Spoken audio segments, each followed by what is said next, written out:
بد نظری کی وجہ سے، زنا کی وجہ سے، فحاشی کی وجہ سے اتنا کچھ دیکھ لیا کہ وہ جذبہ رہا نہیں ہے، وہ تڑپ نکاح کی رہی نہیں ہے کہ ناقابل برداشت ہو جائے.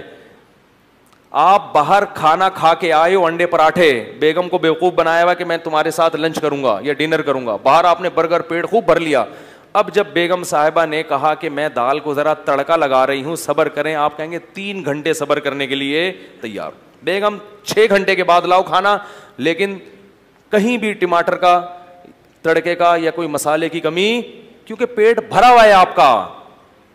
آپ کو حلال میں بھی جلدی نہیں ہوگی، آپ کو حلال کی جلدی بولو بھائی نہیں ہوگی. تو یہ اس وجہ سے قرآن نے کیا کہا، وَلَا تَقْرَبُوا الزِّنَا.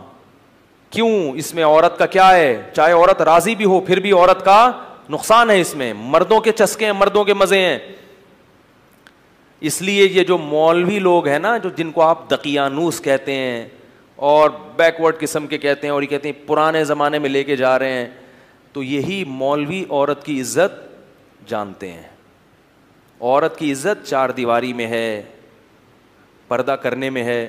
کزنوں کے ساتھ جو بے تکلفی گھروں میں ہو رہی ہے، پہلے ہمیں یاد ہے لڑکے کی اکثر خواہش ہوتی تھی کہ شادی کزن سے کروں میں، کیونکہ جو چیز چھپی ہوئی ہوتی ہے اس کی قدر ہوتی ہے. اب بچپن سے انہی کے ساتھ کھیلتے کھیلتے اتنے بے تکلف کہ بھائی یہ تو گھر کی چیز ہے، اس کو تو دل بہلا لیا، اس سے گپے بھی مار لیا، اب کوئی باہر سے لے کر آؤں گا میں، رشتے ہی نہیں ہوتے. اتنے بے تکلف. میں حیران ہوں، اللہ کا کتنا شکر ادا کرتا ہوں، اے اللہ تو نے ہمیں بچپن میں ان چیزوں سے، ہمارے شیخ کی وجہ سے بچا لیا، تو نے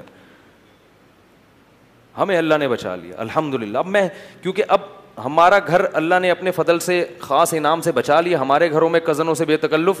میرے بھائیوں کی شادی کزنوں سے ہوئی ہے، لیکن میری بھابیاں مجھ سے پردہ کرتی ہیں. کزن کے ساتھ بھابھی بھی بن گئی، مگر پھر بھی مجھ سے، ٹھیک ہے نا. سب بھائیوں کی بیویوں کا ایک دوسرے سے کیا ہے، اتنا اچھا ماحول لگتا ہے گھر میں جاؤ، سب آئے ہیں، سب پردے میں آرام سے، ایک شرافت والا، عزت والا ماحول. یہ میں اس لیے کہہ رہا ہوں کہ جب میں کہیں اور جا کے بے تکلفی دیکھتا ہوں، کیسے کزن آ رہی ہے اپنے جوان کزن کے سامنے، ایسے ہاتھ مارا جا رہا ہے کندھے پہ، کیا بے غیرتی ہے یار، بے شرمی ہے. تم کیسے رہتے ہو اس گھر؟ باپ کہاں گیا ان کا؟ کہاں گیا؟ وہ جوان کزن ہے اور یہ جوان ٹین ایجز لڑکے ہیں، اس طرح بے تکلف ہو رہے ہیں، آپس میں شادیوں میں ڈانس بھی کر رہے ہیں. اتنا ایک احساس ہوتا ہے کہ اللہ نے، ہمارے نبی نے ایک دعا سکھائی ہے کہ جب کسی کو مصیبت میں دیکھو نا تو یہ دعا پڑھا کرو، الحمدللہ الذی عافانا مما ابتلاہ بہ. اس اللہ کے لیے جس نے ہمیں اس مصیبت سے بچایا جس میں اس کو مبتلا کیا. کوئی خارشی کتا دیکھیں یا کوئی، تو میں جب یہ منظر دیکھتا ہوں نا اپنے دور کے رشتہ داروں میں یا کہیں دوسرے لوگوں میں، تو میں اللہ سے کہتا ہوں، اے اللہ تمام تعریفیں ہیں تیرے لیے جس نے ہمیں اس مصیبت سے بچایا ہے. شکر ہے ہمارے گھر میں اللہ نے یہ ماحول نہیں رکھا، ایسی بے شرمی بے غیرتی والا ماحول. ہاں یہ سب چل رہا ہے. تو یہ وقتی مزے ہیں، لیکن اس سے گھر کا سسٹم کیا ہو جاتا ہے، خراب ہو جاتا ہے.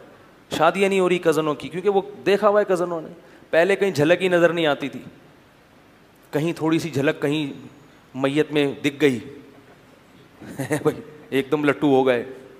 ایسے بھی کیسز ہیں، میت پہ آئے تھے، وہ بھی آئی تھی، یہ بھی آئے تھے، اتفاق سے کہیں نظر پڑ گئی تو پاگل ہو گئے، شادی کر لی. اگر وہی دیکھتے دیکھتے دیکھتے دیکھتے لڈو کھیلتے کھیلتے بڑے ہوتے تو پھر تھوڑی کوئی ویلیو نہیں. تو عورت کا کیا ہو رہا ہے ہر جگہ پہ، بولو بھائی نقصان ہو رہا ہے. مرد کا نہیں ہو رہا، مرد کے چسکے آ گئے ہیں، مزے آ گئے ہیں. ہاں مرد کا جو نقصان ہوتا ہے وہ بہت دیر سے ہوتا ہے. وہ پھر کیا ہوتا ہے وہ میں بعد میں بتاؤں گا. یہ آیت